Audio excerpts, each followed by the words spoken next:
Welcome to a half hour of Mindwebs. Short stories from the worlds of speculative fiction.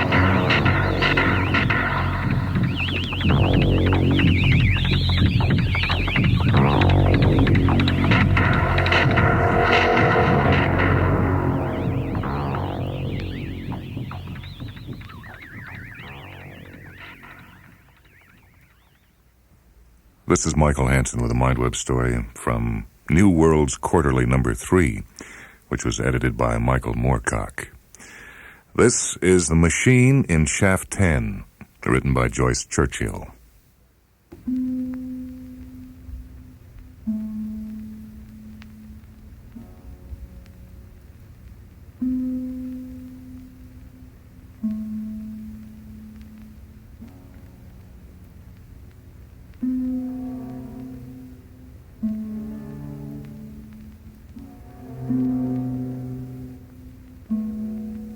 Although I was later to become intimately involved with Professor Nicholas Bruton in the final fatal events at the base of Shaft 10, I was prevented by a series of personal disasters from taking much interest in the original announcement of this curious discovery at the center of the Earth.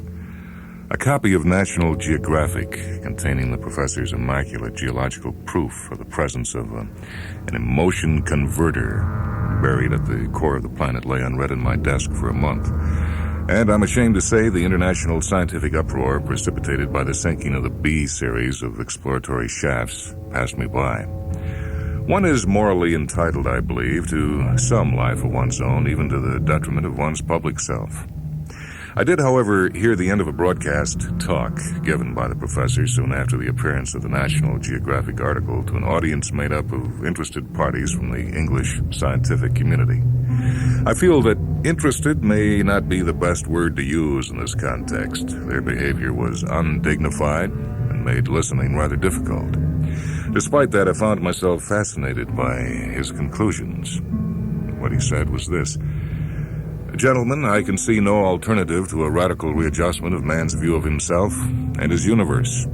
I have shown, beyond doubt I believe, that our emotions, subsequent to their processing at the core of the Earth, are converted to an essentially radiological energy and projected into space in the direction of the sun. We have no descriptive systems capable of dealing with whatever changes they effect there. We must, however, as my recently published work shows, view this as an artificial process, and more important, a process of very long standing indeed. Gentlemen, we have no option but to assume that the joys and miseries of man are fuel for some gigantic cosmic machine that since our evolution as an emotion-bearing species we have been used, that our most public triumphs and our most sordid personal tragedies may be the oil that runs the galactic bakery van. How does it feel, gentlemen, to be a resource?" Well, my resignation from the cabinet had only recently come into effect. Finding it difficult to shake off old habits, I wondered how my ex-colleagues would react to the news. Fairbairn took the government to the country and was promptly thrown out on his ear. Beyond that, I was unconcerned by the machine at the center of the Earth until I received, in the July of that year, a visit from the professor himself. By then, of course, his work had been verified and his credibility as an investigator completely restored. Social and religious hysteria was at a peak. 50 new administrations and 100 novel creeds had sprung up during the week following Shaft 10's attainment of Machine Zero. Perhaps the most amazing feature of this whole affair was the speed at which a successful shaft was sunk. The few rational observers who remained in the world were left to reflect cynically that even when convinced of the true purpose of his ideological conflicts, emotional sumps in the growing terminology of the machine, man could find no more original method of expressing himself than to multiply them. Several small wars, dormant for some time, ramped over Southeast Asia and the Middle East with refreshed ferocity. I feared privately that the emotion converter would suffer an overload of faith and patriotism, triggering some immense metaphysical catastrophe as its capacitors exhausted themselves into the surrounding magma. A change had come about in the professor's attitude to his discovery. He was no longer interested in pure science, he explained as I ushered him into the study of my summer home at Lim, but in something he called action. I remember very few of the impressions I received at that first meeting. They're obscured by later images of him clothed and equipped for his descent of Shaft 10. I can recall being almost repelled by his physiology. He was a peculiarly small man with an immense sad head. I believe that earlier in his career he'd written a paper which offered some new light on the physical characteristics of Darwin, Da Vinci, and Socrates. All three of them were, it seems, less than 5 feet tall. And his features were bird-like to an exaggerated degree, too well-defined for the comfort of his friends and a gift to his enemies. Frankly, he told me, I've come to you for finance. And I found this surprising. I'd imagined that in his present commanding situation he would have access to considerable finances as soon as he decided on a line of research that he felt worthwhile. He told me there are more important things than research.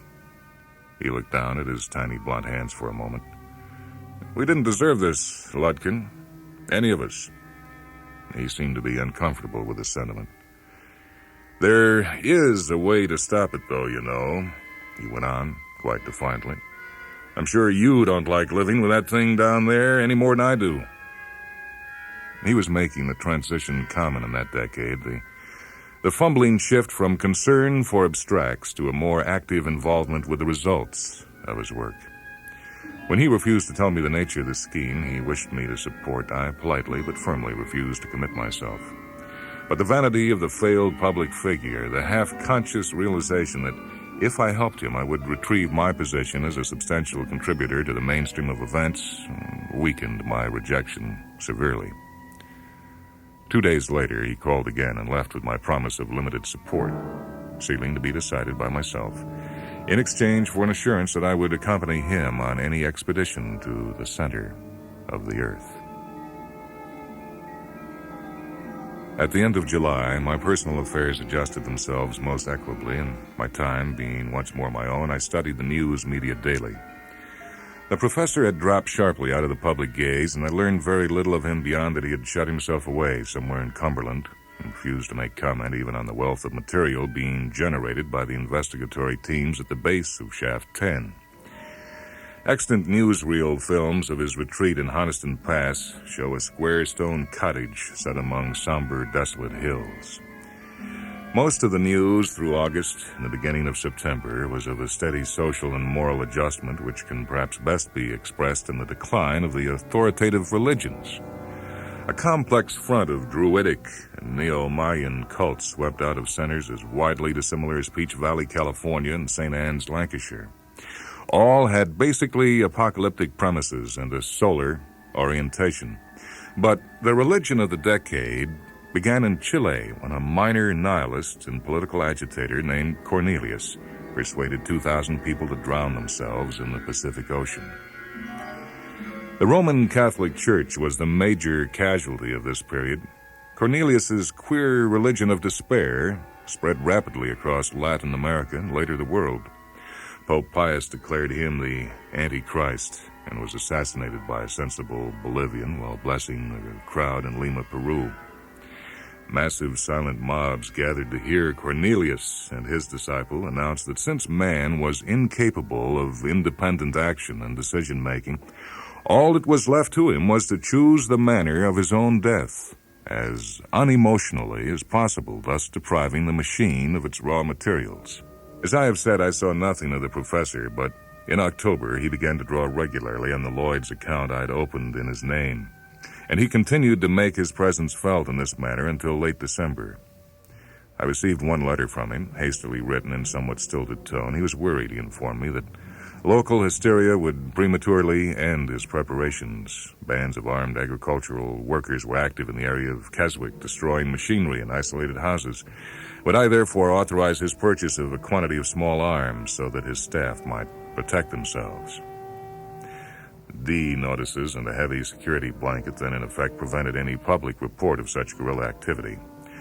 I wasn't anxious to subscribe to any program of violence and asked Bruton if he could not finish his work in the South. There was a space of some days before he replied by telephone.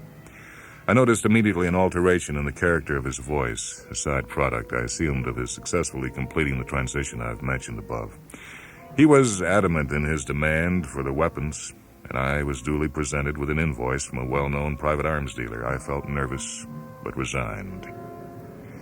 In January, almost a year after the discovery of the machine, I received a cryptic telegram dispatched from Keswick. 2 days later, I was in train for Retford in Nottinghamshire and the head of Shaft 10. The B series of shafts had created their own microclimate, a result of the volcanic failure of shafts 4 through to 6. Consequently, most of the county lacked the blanket of January snow that covered the rest of the Midlands, and over its flat, once productive beet fields hung a warm, oppressive mist. A small Vesuvian cone reared up from the site of the teacher training college disaster at Eton, East Retford. Classic basalt formations had inundated the colliery town of Worksop. Immense long-chain protein molecules had been observed forming in the heated pools of waste chemicals discharged by the shaft projects among the suburban lava flows of Retford. Bruton telephoned soon after I'd booked into my hotel. He limited himself to rather brusque directions for finding Shaft 10 and instructions as to the type of clothing I should wear. When I pressed him for further information, he resorted to obscurity. That was at approximately 10 o'clock in the evening. It seemed rather strange to me that we were to begin the descent almost at once. I ate a light meal, and to quell my growing nervousness about the coming incredible journey into the underworld, decided to walk to the head of the shaft. Faint volcanic flares lit the Ordsall Road as I went, and through breaks in the mist I could see electrical will-o'-the-wisps dancing around the summit of the Eton Cone. The service buildings for the shaft were located on the corpse of Ordsall Wood. A few remaining bitter trees were outlined against the massive precast concrete sheds that house the shaft refrigeration turbines. In the darkness, the ground vibrated palpably. Subsonics from the deeper levels of the shaft itself trembled in my bones. I stood beyond the arc lights that surrounded the checkpoint gates, sweating in the heat of the nearest extractor outlet, amazed by man's ability to construct such enormous extensions of himself, despite the tyranny of his most basic psychological processes. Had we not been bred specifically as a power source for the emotion converter, what might we not have accomplished? 2 large Land Rovers drew up behind me and disgorged the professor and his staff.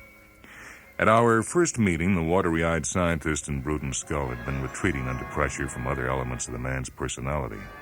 Now he had vanished completely, and the tiny figure standing before me, dressed in a closely fitting black overall, was composed, self-assured, and powerful. The disproportion of his big avian head no longer invited caricature. It was still desperately ugly, but a tremendous change had occurred behind his eyes. He was carrying a light shoulder pack across which was strapped one of the machine pistols he had ordered in December.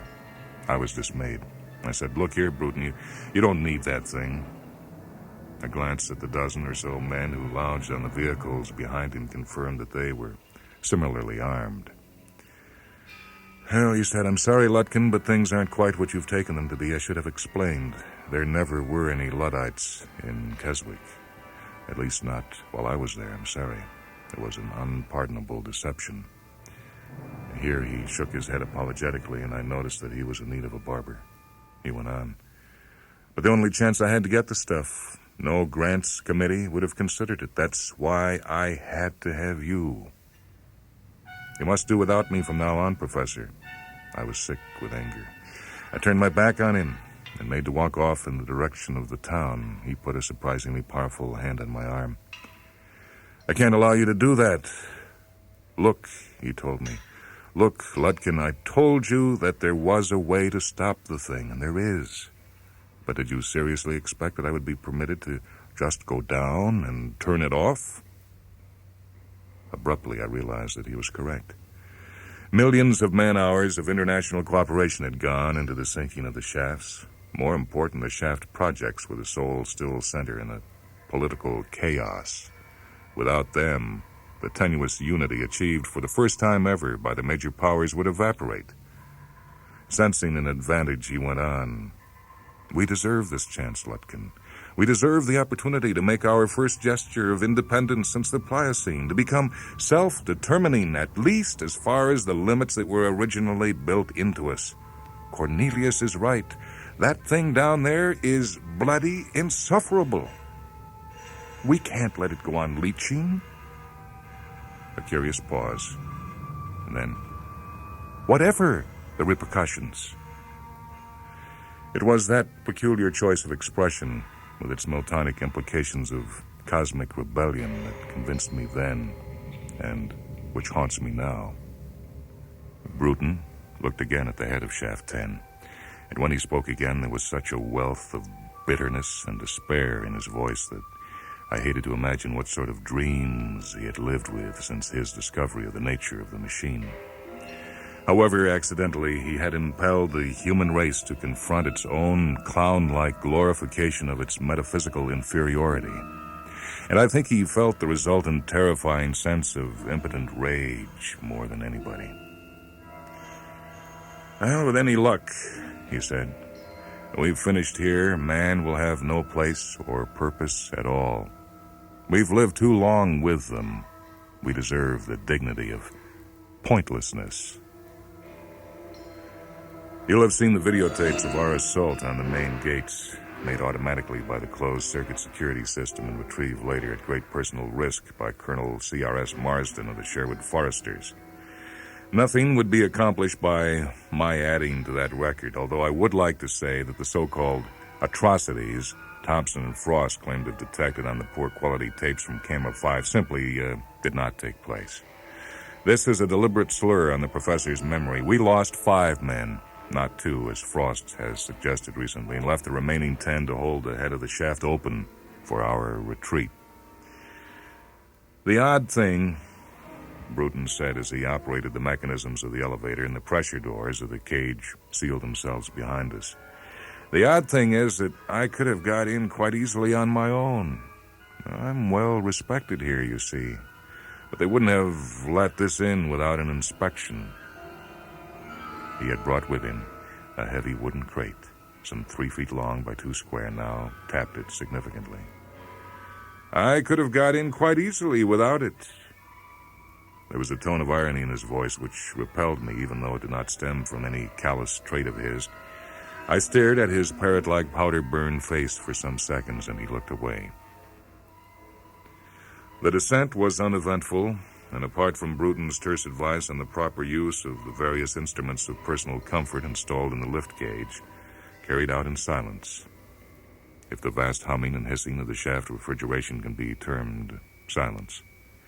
The atmosphere of the cage rapidly became hot and stifling. I found myself swallowing almost constantly to relieve the unpleasant sensation in my ears. None of the awe I had previously felt toward Shaft 10 survived that journey. I don't know what I had expected, echoing fallopian tunnels, recalling to my genetic memory the similar pre-womb excursion, perhaps. Or simply some sight of the magma that boiled and roared around the shaft.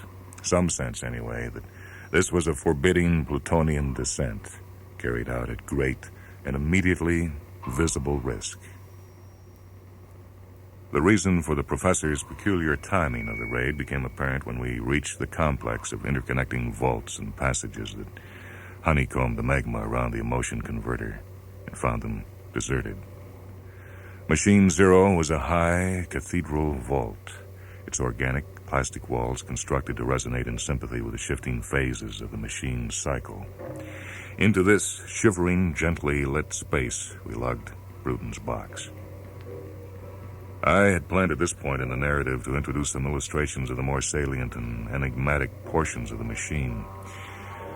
But I find I'm unable to obtain copyright. Most of you will have at hand, however, at least one of the many colorful diagrams of the mapped areas that have appeared in the Sunday supplements.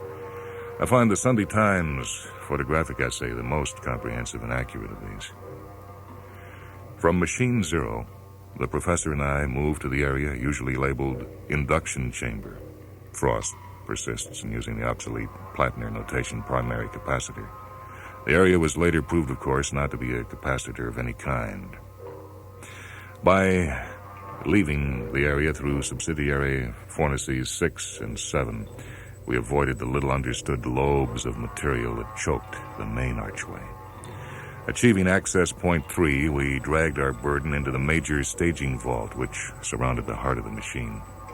To find oneself standing a mere 80 feet, a higher figure may be given in some diagrams, from the exact geometric center of the earth is an exhilarating experience. The soft, fluctuating light that filled the vault lent the organic surfaces of the machine a delicate pastel tint and reflected dully from the huge, grape-like extrusions that had made their appearance on its walls after the sinking of Shaft 10, so that the whole thing resembled a giant alien fruit, ripe but marred by parasitic organisms. In operation, the converter generated a constant modal chord. For a moment I stood exultant, yet tranquilized, feeling for the first time the mystical thrill I had expected of my journey. But Bruton was inured to the effects of the machine. As soon as his box was put down, he prized open its lid and took from it several small gray blocks of a waxy substance, apparently plastique, various pieces of detonating apparatus, and a woodcutter's axe with a long, curved wooden shaft. He told me that I couldn't do anything here and might be more useful up on the surface. I said, well, allow me at least to stay until you go up. I was hurt that I'd been used as nothing more than a pack animal.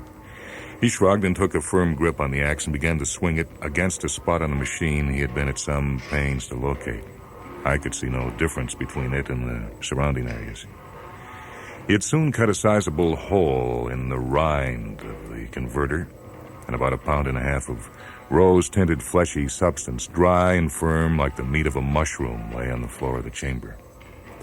Quickly, he packed explosive into the cavity, wired it up, and moved to another spot about 5 yards away to repeat the procedure. I experienced a peculiar dream-like curiosity as he worked and moved about the central vault, relaxed by its rosy hues. By the time he had finished mining at equal intervals around the circumference of the machine, I was deep in an examination of one of the tumors I've noted above, fascinated by the vein-like structures of a pale gold color that lay just beneath its surface. I heard a sharp metallic click behind me and turned to find Bruton pressing a full magazine into his machine pistol. And he said, "Thanks for your help, Lutkin. It's time you went." I looked at the gun. "Aren't you coming?" And he shook his head. "She'll be killed when it..." He interrupted with a jerk of the machine gun barrel. "You must get up there and tell them they have precisely 50 minutes to get clear out of the head of the shaft and begin the evacuation of the town. I've allowed a small margin of error, but it would not be wise to let them know that. There will be a good deal of volcanism. And tell whoever's in charge up there now that if you or any of my staff who are still alive are uninjured, or if they send anyone down the shaft, I will simply bypass the time fuse and detonate the stuff at once." I asked him, "Why are you doing this?" I could not understand him at the time. I left him under the threat of the gun. I cannot say whether he really intended to shoot me if I refused to leave him. But I didn't leave because of the gun, and he knew that. By the time I had reached the access point of the chamber, he had put it down and lost all interest in it. And I called him, Professor, don't be silly." And he pretended not to hear. My last glimpse of him was as a tiny, madly whirling figure swinging the axe again and again into the flesh of the emotion converter. His long white hair was damp with sweat, and on his pitiful, ugly face was an expression of what I can only describe as methodical ferocity. Since he had finished the work of mining, I could see no reason for that action.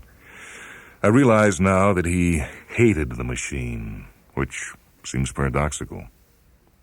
The events that followed my return to the surface are public knowledge. The professor's prediction of volcanic disturbances was more than borne out. But thanks to the untiring efforts of Colonel Marsden, who had arrived with the foresters shortly after our attack on the gates, we got out of the Shaft 10 buildings in advance of the plastique explosion and managed to move half the inhabitants of Retford before the greater explosion of the machine itself drowned the town under a lake of lava. For many days, Shaft 10 flung thousands of megatons of magma into the air every hour, and the crash evacuation of what is now the Nottingham lava plain was only partially successful.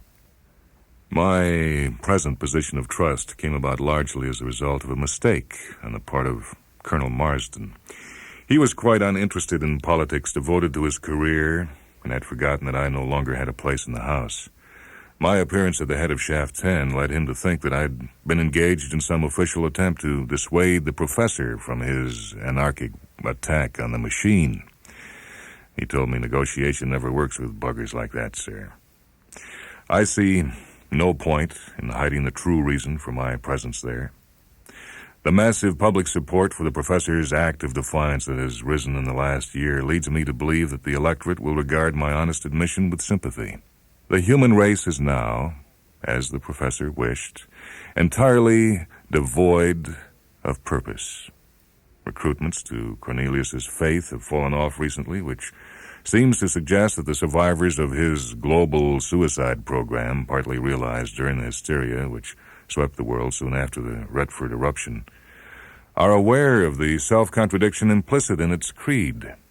An ideology of despair is as emotional as any other. Lately, I discover myself giving more and more attention to Bruton's words at the head of Shaft 10. I envisage the entire nation, indeed the entire human race, waiting, unrepentant, for whatever reprisals the builders of the machine may initiate. We have no meaning, and thus, thankfully, no more illusions left to lose.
The story you've just heard is titled The Machine and Shaft 10, written by Joyce Churchill. It appears in New World's Quarterly number 3, edited by Michael Moorcock. This is Michael Hanson speaking. Technical production for Mindwebs by Leslie Hilsenhoff. Mindwebs is a production of WHA Radio in Madison, a service of University of Wisconsin Extension.